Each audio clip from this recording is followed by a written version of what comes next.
Secretary, this is outrageous. At your oath of office ceremony on February 2, 2021, you said, quote, "The mission of the Department of Homeland Security is to safeguard the American people, our homeland, and our values." On the website of DHS, it describes the mission. It says the Department of Homeland Security secures the nation's air, land, and sea borders to prevent illegal activity and is focused on securing our borders and keeping our communities safe. Sir, you're the 7th Secretary of Homeland Security in charge of the 3rd largest federal department in the United States and the largest immigration system in the world. You are given immense power and an absolutely critical responsibility. Of all of our federal agencies, sir, I think yours is the one that has the smallest margin of error. Because if the Secretary of Homeland Security is unable or unwilling to give these answers, to perform his duties and accomplish his mission, crime surges, chaos ensues, and innocent people die. Mr. Mayorkas, that is exactly what is happening on your watch. All of us have been down to the border. We've seen this with our own eyes, and we are outraged. And so are our constituents and all law-abiding citizens in this country. They're outraged because of your deliberate and defiant policies. These are the documented facts. We have a literal invasion of lawless masses flooding over our border from more than 160 countries. The safety and security of the American people are being directly threatened, and innocent children, sir, are being abducted, assaulted, raped, and murdered by human traffickers. Countless numbers of known terrorists and vicious gang members are clearly coming across our border and making their way into our communities all over the country.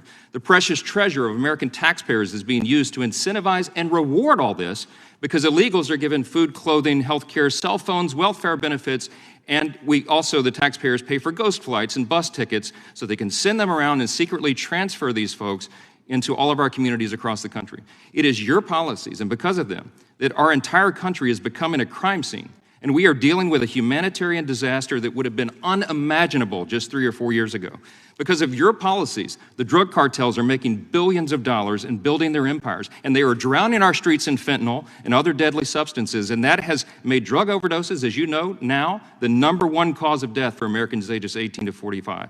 Our brave Border Patrol and law enforcement agencies and officers are completely overwhelmed, and they are personally endangered. And the rule of law is being trampled underfoot, and the stability and the very sovereignty of our nation is being threatened like never before. I have a long list of questions I was anxious to ask you today, but I've been watching you. You know, you've been on Capitol Hill for 3 days now. You've been in 3 committees. You have an extraordinary talent, I think, for evading questions, and you've provided answers that are not accurate, and that's documented. You're insulting the intelligence of the American people, and you're subjecting them to extraordinary danger. This is not a game. It's been detailed over and over this week, and here again today. You have presided over the greatest immigration catastrophe in American history, and it's an objective truth that you have helped design and implement this system. You took your oath of office in February last year, and by the end of the first year, ICE recorded the highest number of border crossings and the lowest number of deportations in history. Fact. You have stated publicly in direct defiance of our laws that, quote, being here illegally by itself is not enough to be removed, unquote. If DHS does not deport illegals, that is, apprehend and quickly remove people who cross into our country illegally, then we have no border security at all.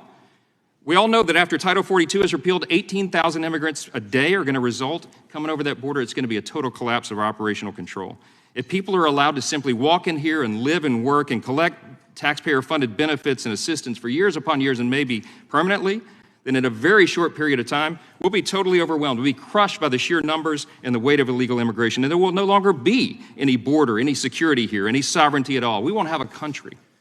I called for your resignation in July of last year and explained then that it had already become crystal clear that you were either unable or unwilling to do your job. But as has been said here today now, based upon the facts and the evidence, we've concluded you're doing this intentionally. It is despicable. I believe these are impeachable offenses, and Mr. Secretary, my advice to you is to begin your search for a different career field very soon, because there will be an election and the American people will let their voices be heard on this, and we will be taking the majority. I ask unanimous consent to enter into the record a letter from 133 members of Congress to the Secretary expressing our concern that his actions in opening our border and inaction in enforcing our laws are endangering American lives.